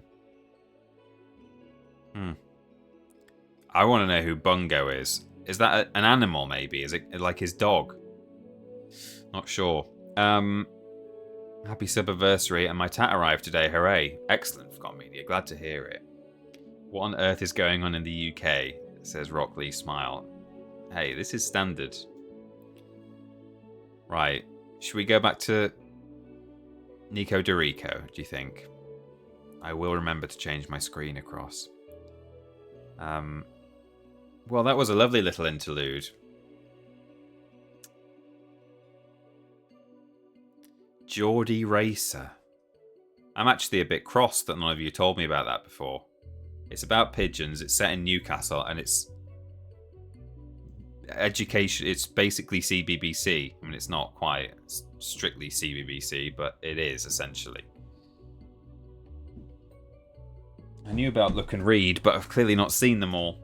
Forgotten Media 141, thank you for subscribing for 37 months. All I did was read your message. I didn't actually say thanks for subscribing, but thank you for subscribing. Dr. Mundy says Christmas stream easy pick. Well, you've got me off on another tangent now, which is good because I needed to talk about this at some point. Christmas stream easy pick. I don't know if it is an easy Christmas stream pick because it's not Christmas related, and I do like them to be Christmassy. Oh! I jumped the gun, literally. The cannon. However, I'm a bit torn as almost all year. Almost all year I've known what I want to show for Christmas this year. It's something else that is actually in my regular my regular Christmas kind of watch list. I watch several things every single Christmas. Box of Delights, of course, is the first one. It's the 40th anniversary this year. There's a special Blu-ray edition with a 1.5 hour feature making of thing that had a special cast and crew screening yesterday, and they posted photos of it, and like the kids from the show, a couple of the kids from the show were there, all as adults.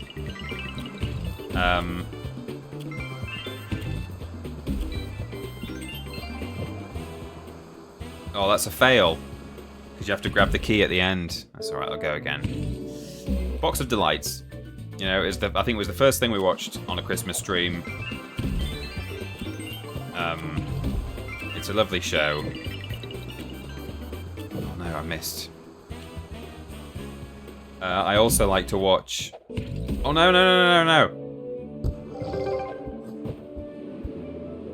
Oh well, that's fine. The respawn will help me. Oh, I've been at this checkpoint so long. I guess I better invest in property here.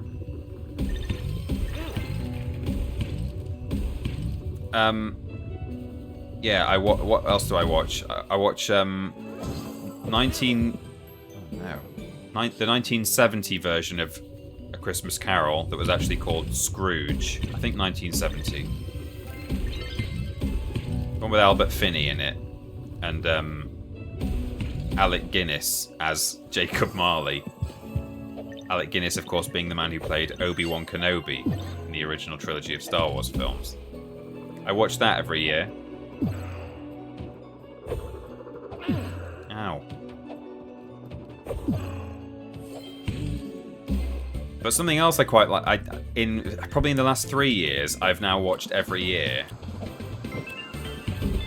You have to promise not to go and watch it ahead of time, because it might be this year's Christmas stream. I just need to work out whether I can do it safely. Because this used to be something kind of... Oh no, still didn't manage it. This was kind of not undiscovered, a bit lost. I think it probably was being rerun year on year on some channel somewhere. But the BBC now have kind of like latched onto it, and they've added it to iPlayer, and you can watch it yourself on iPlayer. Tough one. So they've kind of realised like there is some rewatch value in this thing, and it's the 1970 something, mid 1970s, early to mid 1970s Christmas cooking with beloved yet slightly terrifying Christmas TV cook Fanny Craddock. That is her name. That's her real name. Some of you Brits will have heard of Fanny Craddock. Literally none of the rest of you will have heard of Fanny Craddock. Fanny Craddock in the 1970s did the most 1970s series of programs. Yeah, you want your donuts to look like Fanny's. Exactly. She makes donuts, petit fours, and everyone wants their donuts to look like Fanny's. The head stomp sound is so ASMR for some reason. There's some really nice sound effects in this game. NKO. Call up BBC and ask if you can stream it. That's the thing. Like, I want to stream it. I really, it will be so. Honestly, it's so entertaining. It's so 70s. The decor, the weird food that they make, the way she presents it. She has it on these platters where she's piped this sort of lime green mashed potato around the edge. She makes frequent references to the fact that the economy is on the floor and no one can even afford bacon. She sort of is a bit. She's like Fanny Craddock. For those who don't know, she was kind of this. How do you describe her? Very like severe woman. Kind of like really kind of scary. Like a schoolmistress. And I love watching her. She's so entertaining. Not for reasons that, I'm not there learning how to make a Christmas dinner. She does weird stuff as well. Like she begins by stabbing the hell out of the turkey with 2 forks. She gets 2 forks, and while she's doing the introduction, she's like pinching the skin of the chicken, the turkey. Just going, over the series of 5 programs, I will be showing you how to do a Christmas dinner. Da da da da. You're probably wondering what this curious motion I'm doing, and she's pinching the skin of the chicken away from the flesh. And then she gets forks and she goes like that. And she's going, think of someone you really don't like, and you stab the chicken, and then she shoves giant mushrooms up inside the chicken skin that she's lifted away. So she sticks her hand inside the chicken, puts the heads of some mushrooms underneath the skin, and that's literally that's the very first thing, and that really just sets the tone for the kind of mental 1970s cooking. She loves French cuisine as well. She always talks about, oh, this is the French way of doing it. This is, oh yeah, this all the best French chefs do it this way. Like that's the be-all and end-all of cuisine. I mean, the French are good cooks, don't get me wrong. I'm not for 1 minute saying that they're not, but Fanny thinks the sun shines out of their fannies, to be honest. Oops. Anyway, unfortunately, I think last year or the year before, it was added to iPlayer, and Gogglebox did their own reaction to it. I didn't see that little bouncy thing there. Gogglebox reacted to it as well for a Christmas episode. So now it's kind of...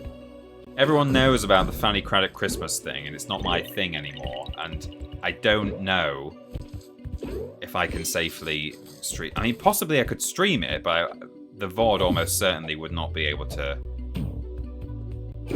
go on the VODs channel, because it would literally just be 5 episodes of short episodes. They're only like 10 minutes each, but it would be. I keep doing that. I keep trying to spit with circle, jumping off. Oh no! It would just be five whole short episodes of Fanny Craddock that I've taken. Whoops! That I've taken directly from BBC iPlayer, so I would probably be in trouble for that. If I'd done it 2 years ago, it wouldn't have been an issue. Oh no, I'm doing the wrong thing here. I don't think I've ever got into this one. I didn't realise until later on in the game that you can do a little boost like that. Primeval 259, sorry I'm late to the party, stuck in traffic. Hope everyone is well on this rainy day. Thank you, Primeval, for subscribing for 17 months. Much appreciated. You join us as we're talking about Fanny. Oops. I see. No, stop jumping off the...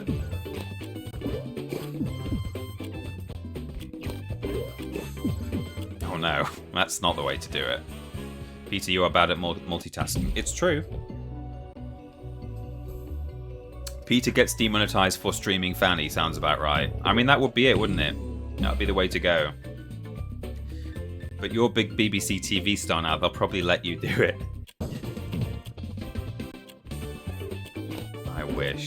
I wish there was a way that I could just legitimately like pay some kind of license and just start a whole channel of just me reacting to BBC stuff. I mean, I do it already, but let's face it, not legally.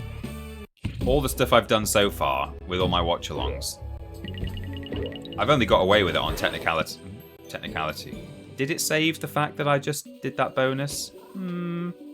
Probably not. That's annoying. Oh, we're right back to the start of the whole level. Well, I hope you guys are enjoying watching me play this over and over again.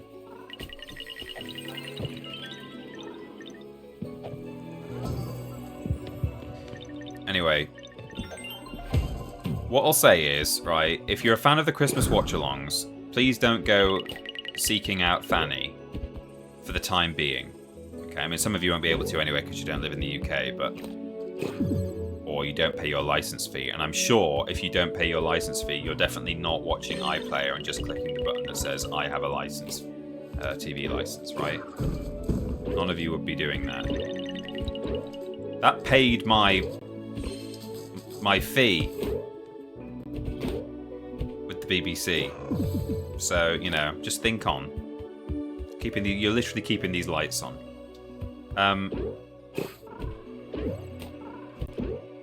So, for the time being, if you're a fan of my Christmas watch-alongs, do not seek out Fanny. Wait, you can just click the button. I don't know. Can you? I do actually pay my license fee, so I'm not sure what happens if you say... I don't know. I don't know how it works, but... Yeah, I think so. I'll say it again, a third time. If you're a fan of the Christmas live streams, do not yet seek out Fanny. Because possibly I'll just do it. I'll stream Fanny on Twitch. However, if I end up not streaming Fanny on Twitch, I would highly recommend the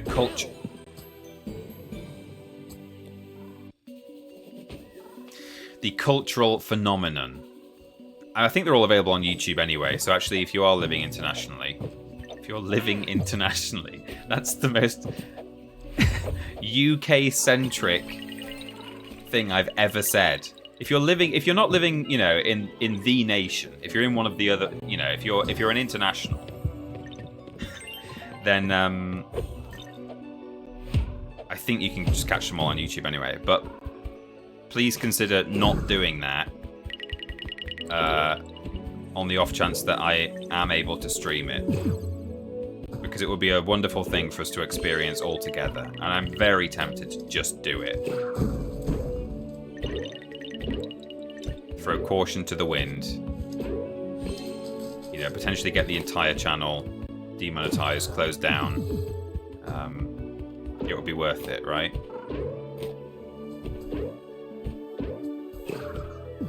Okay, I got him. That's good. I'm going to go one more time and do this thing. Got nothing to lose. I do live internationally, says Rockley Smile. Well, I'm happy for all you internationals. You foreigners. I needed that 4 there. Glad that happened. Oh no! Oh. Hey. That was a good one. It's a shame, unlike Crash Bandicoot, which this game is clearly inspired by, you don't then get a checkpoint by completing a bonus. Forgotten Media says, yeah, Fanny Credit ruined her career by giving bad advice to an amateur cook on a TV show where someone got her chance to prepare a 3-course meal for dignitaries at a fancy hotel.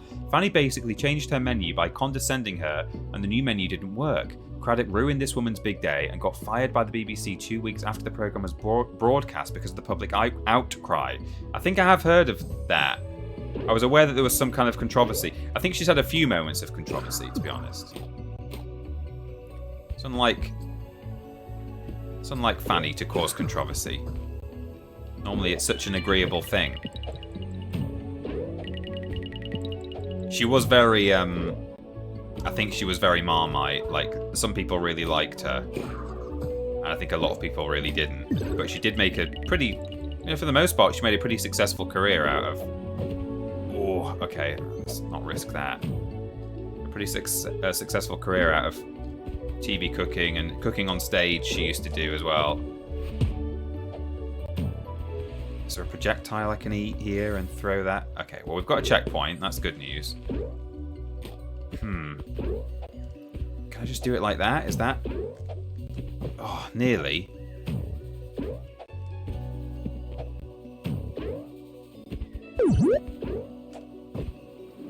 Oh, the boxes there are... okay, hang on. Let's do it this way. Yes. Hey!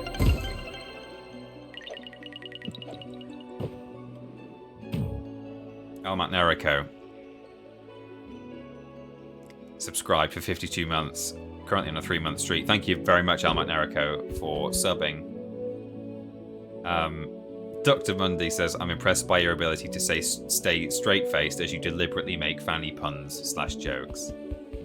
I can't get enough Fanny. Yeah. That's me. I'm a consummate professional. No! Hey, we got the checkpoint. It's fine.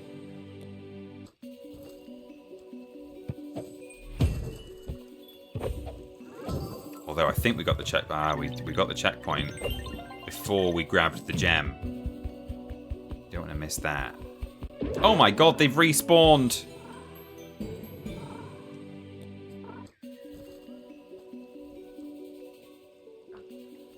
My tea is ice cold. And yet, I'm still drinking it. Because this is Great Britain. And it's what we do. No, in a way, it's exactly what we don't do. I ought to have more self-respect. And not drink ice-cold tea. Because there's only one way to drink it, which is not ice-cold.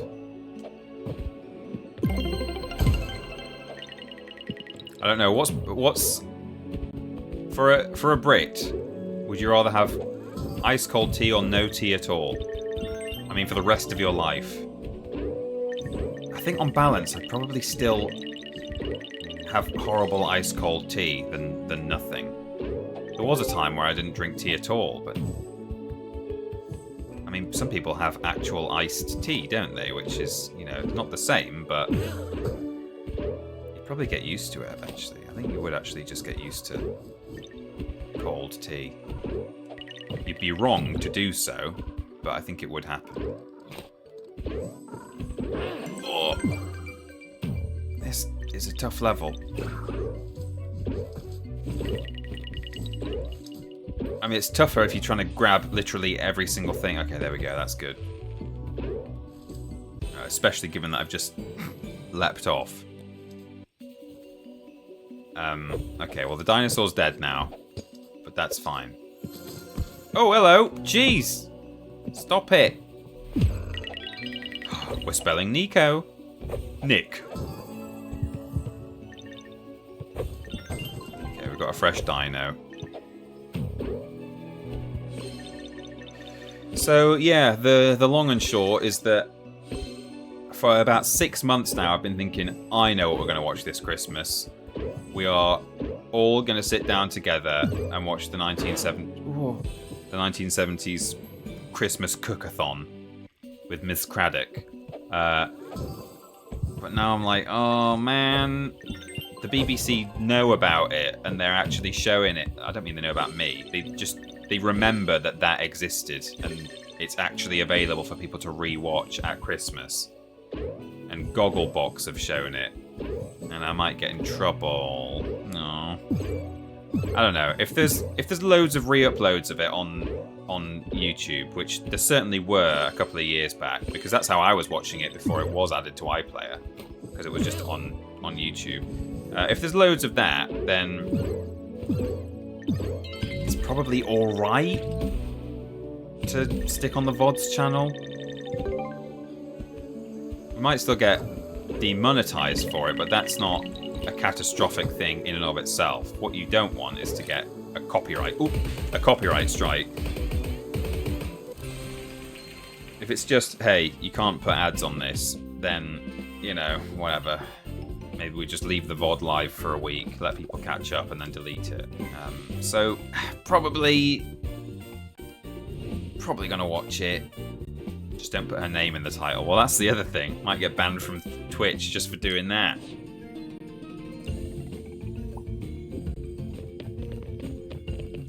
I didn't like tea to start with. Stupid. Too much Hang work. on. Too little money. Baron promised much money. Much money later. But Baron... The scary bit is not the hard work, but the low pay is... Mongoose stupid.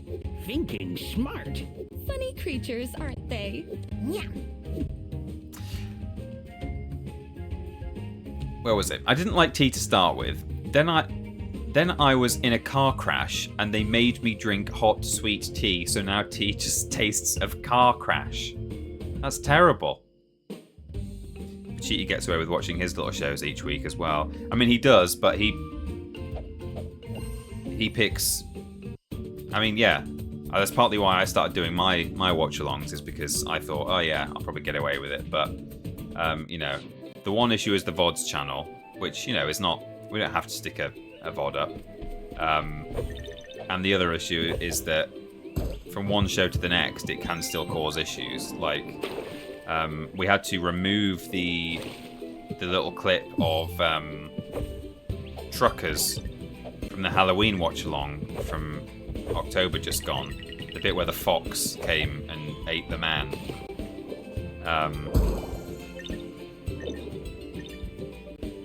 Not because it was a copyright strike, but it meant that we couldn't monetize the ad, the VOD. And you know, the VODs aren't really there as a huge income stream. They're not there for the monetization part of it. But it also just makes you think like, oh, okay, today it's you can't monetize this. Tomorrow it might be, actually we're going to give you a copyright strike for that. You know, so we don't really like to have things on our channel that can't be monetized, not because they're not monetizable, but because they're you don't know what's suddenly going to happen. So yeah, I mean, the Box of Delights is a good example. That has become far more strictly kind of policed compared to how it was when I first streamed it. Back when I streamed it, I believe some or all of the episodes had just been uploaded to YouTube by someone who had a DVD rip. And although I was watching it legitimately with my DVD copy, which, you know, does have a warning at the beginning saying, hey, please don't do a public showing of this DVD. You know, we all sit through those screens every time we watch any kind of media like that. Oh no, I shouldn't have. What did I do that for? I jumped down thinking, oh well, that'll be the way that I have to go, won't it? So I'm going to come down here first. But now I've missed a bonus level. But yeah, back then, Box of Delights, I think it was all on YouTube. And then out of nowhere, clearly it was added to some kind of list, the content ID system, and now you'll struggle. You'll struggle to even find a clip of it on YouTube, which doesn't bother me because I've got my physical media of it. But yeah, and I'm soon to have a lovely Blu-ray edition.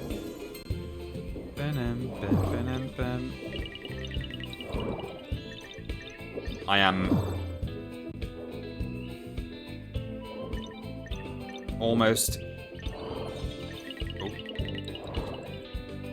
I'm kind of criminally excited about the Blu-ray 40th anniversary edition of the Box of Delights coming out.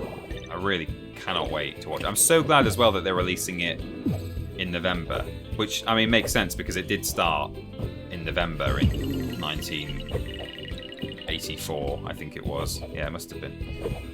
It started in November, and they're releasing it at the start of when the series was first aired, rather than, you know, Christmas Eve or something, which is when the finale went out. Because it means that everyone can buy their Blu-ray of it in November and then watch it in December, which is obviously the only way to enjoy that show.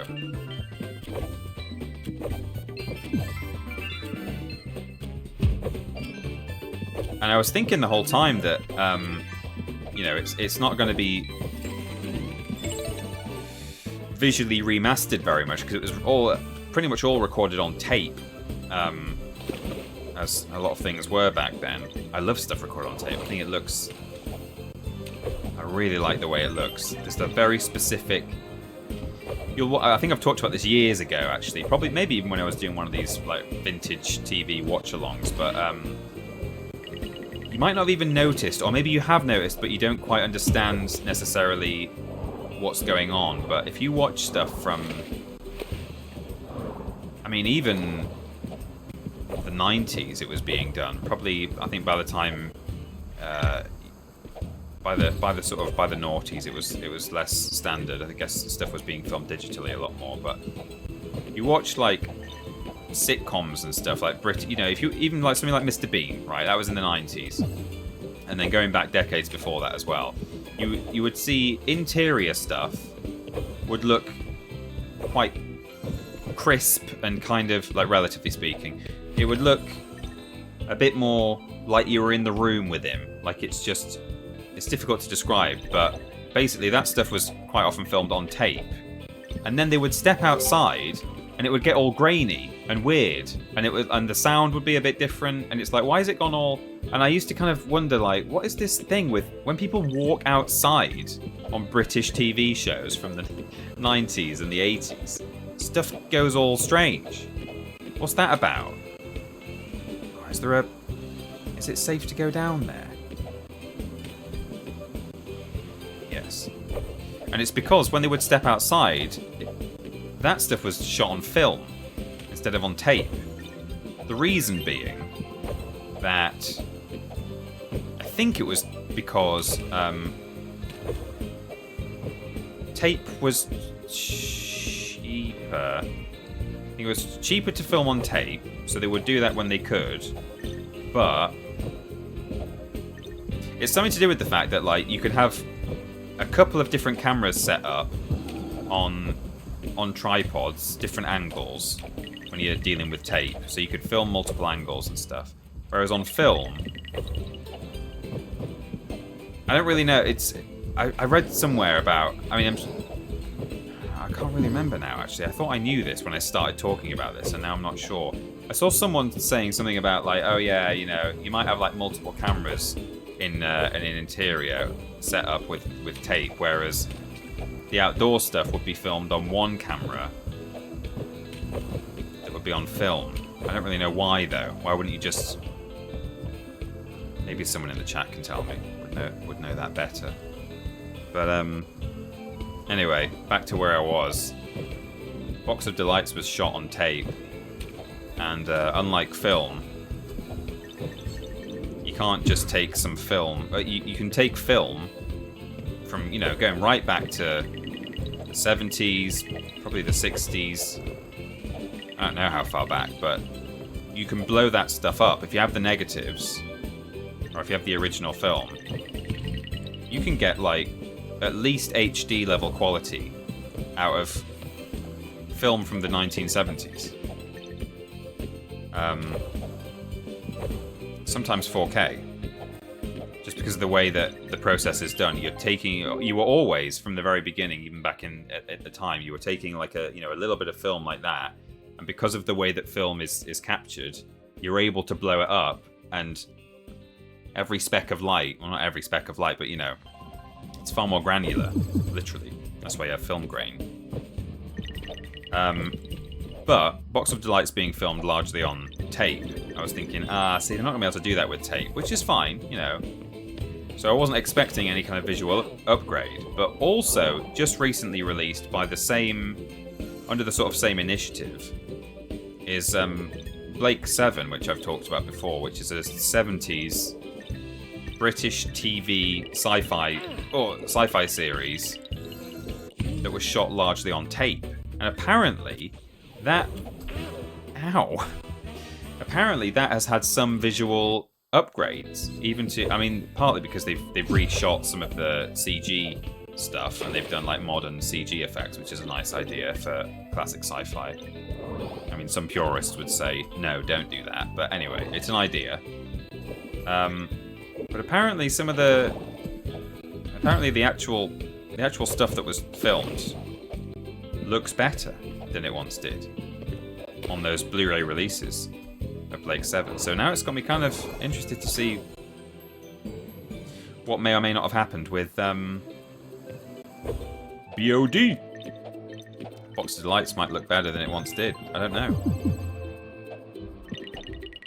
Even then, you can attempt to remaster stuff artificially. If you can't naturally blow it up from original tape, you can still upscale stuff and potentially use artificial intelligence to do that job for you, which is not always a great thing to do. I think the OB film cameras were smaller than the big studio tape cameras. Right, yeah. That did occur to me while I was floundering, trying to think of the reason. And I guess it's, it was easier to, they would rather be filming on tape if they could. But when you're going out and about, you don't want to take a giant tape camera out with you, maybe. So you take a smaller OB film camera with you. That could be it.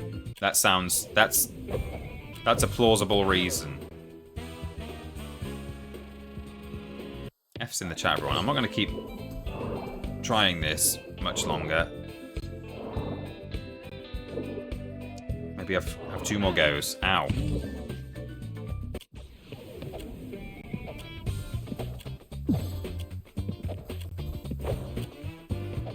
There we go.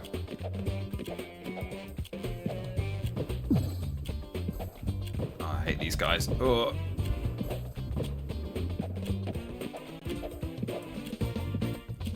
Nah. Made it. Did I? Hello? Is this not the end? What's going on? What did I do wrong? Okay, screw it. Do we have to... Maybe I was supposed to kill the little... I didn't kill all the baddies. I didn't realize those guys were killable. I thought I tried to kill one earlier and it didn't seem to die. Oh, I didn't kill the big guy, did I? I skipped him. I'll have one more go. So basically, film cameras were smaller, but harder to set up and more expensive.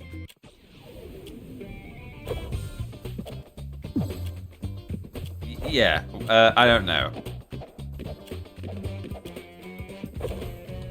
I don't profess to know. All I know is there's this very strange phenomenon where you watch old stuff. Maybe I'm supposed to be killing these plants, but... No, there we go. Go back and watch any, like really big stuff as well, like Mr. Bean or Only Fools and Horses. One Foot in the Grave used to do it a lot. I'm a big fan of that show. Oh no, tried to slide. He's Should have crawled. Okay, well, we're not doing that bonus again. I've had enough. I'm bored of it now.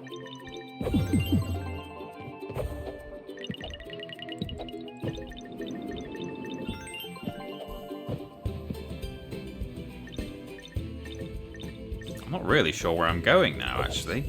Bit lost. How can I... Oh, there we go.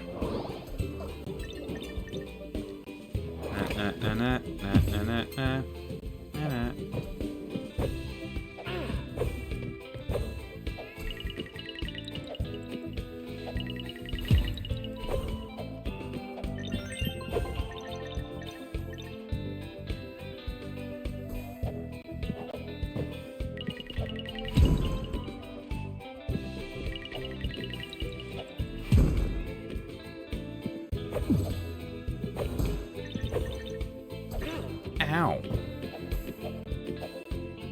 Iframes saved me there. To lost in. I was a bit. Nearly there now.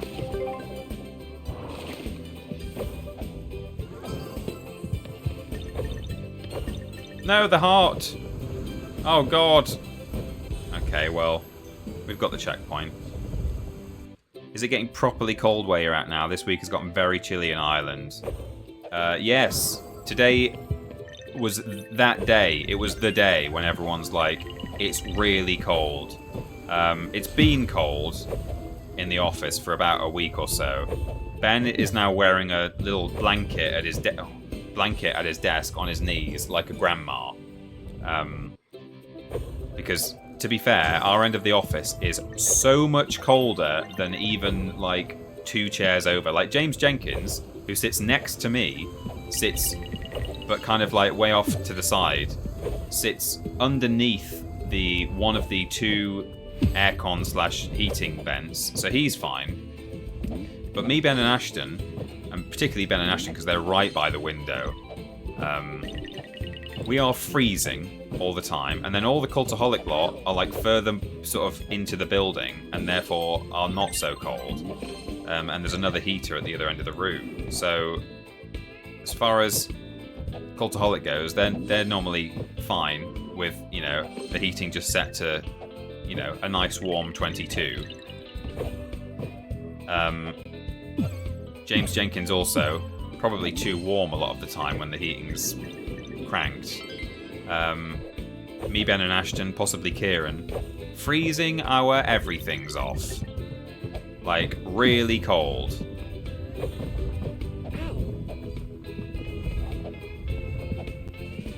And that was just last week, but this week I had to de-ice my windscreen, which I have never enjoyed more than having...